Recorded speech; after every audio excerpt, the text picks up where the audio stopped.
ఈరోజు మీరు నల్గొండలో మాట్లాడిన మాటలు చూస్తే నాకు కాలు ఇరిగిపోయినా చేత కాకపోయినా నేను సభకు వచ్చినా మీకోసం వచ్చినా అని అంటున్నావు. నువ్వు వాళ్ళ కోసం ఎన్నడూ రాలే. వాళ్ళ కోసం వచ్చే లక్షణమే నీకు లేదు. ఎందుకంటే ఎంతోమంది పిల్లలు చచ్చిపోతే, ఎంతోమంది ఆత్మహత్యలు చేసుకుంటే, ఎంతోమంది గొప్ప వ్యక్తులు చనిపోతే కూడా చూడని వ్యక్తివి నువ్వు. ఈరోజు నీ కుర్సీ పోయింది కాబట్టి ఆ కుర్సీని ఎత్తుక్కుంటా మళ్ళీ నల్గొండకి వెళ్ళావు.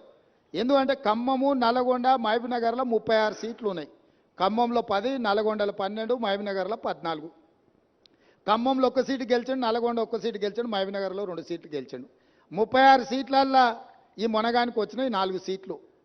రేపు పార్లమెంట్లో పూర్తిగా కాంగ్రెస్ పార్టీ గెలవడానికి అవకాశం ఉంది కాబట్టి ఏదో రకంగా సానుభూతి పొందైనా నాకు కాలు లేదు, నేను అవుటివాడిని, నేను నడవలేకపోతున్నా అని అడుక్కోవడానికి, ఓట్లు అడుక్కోవడానికి వేసిన ఎత్తుగడ.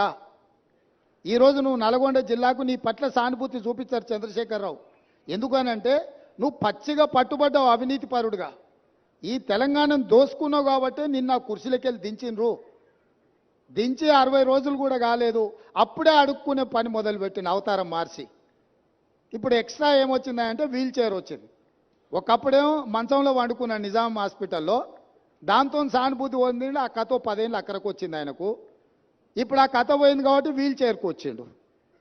నల్గొండకు పోగలిగినోనివి ఇక పక్కలో ఉన్న కూతవేటి దూరంలో ఉన్న శాసనసభకు రాలేవా? ఎందుకు వస్తలేవు? బండారం బయటపడుతుందనా? లేకపోతే పచ్చిగా పట్టుబడి నీ దోపిడీ ప్రజలకంత అర్థమవుతుందనా? ఆయన ఏదో మమ్మల్ని భయపెట్టాలని చూస్తుండు. భయపడనని ప్రగల్భాలు పడుతూ, భయపడకు, రా సభకు రా. ఎవరొద్దంటారు నిన్ను? సభలో వచ్చి మాట్లాడు. నేను స్పీకర్ గారికి విజ్ఞప్తి చేసిన, చంద్రశేఖరరావు గారు వస్తే ఎంతసేపు మాట్లాడతాడో అధ్యక్ష మీరు మైక్ ఇవ్వండి, వారి అనుభవం అంతా ఉపయోగించి ఏం మాట్లాడతారో మాట్లాడండి. మేము కూడా విజ్ఞప్తి చేసినాం స్పీకర్ గారికి. స్పీకర్ గారు కూడా మీకు స్వేచ్ఛగా మీ పార్టీకి మైక్ ఇస్తున్నాడు, ఎక్కడ మీ మైక్ కూడా కట్ చేయలేదు. కాబట్టి ఈరోజు ఈ కాళేశ్వరం యొక్క అవినీతి మీద ఇంతమంది పర్యటన ఉంది కాబట్టి ఈ అవినీతి మీద చర్చ జరగకుండా ఉండడానికి నల్గొండలో కేసీఆర్ గారు సభ ఏర్పాటు చేసుకున్నారు. నల్గొండ జిల్లాలో మనుషులు దొరక్కపోతే పాత ఉమ్మడి మహబూబ్నగర్ జిల్లాలో కల్వకుర్తి నుంచి బస్సులు పెట్టి జనాలను దొలకపోయారా? బస్సులు 100 ఉన్నాయి, మంది 10 మంది ఊరు. నీ ఏషం అట్లుంది చంద్రశేఖరరావు.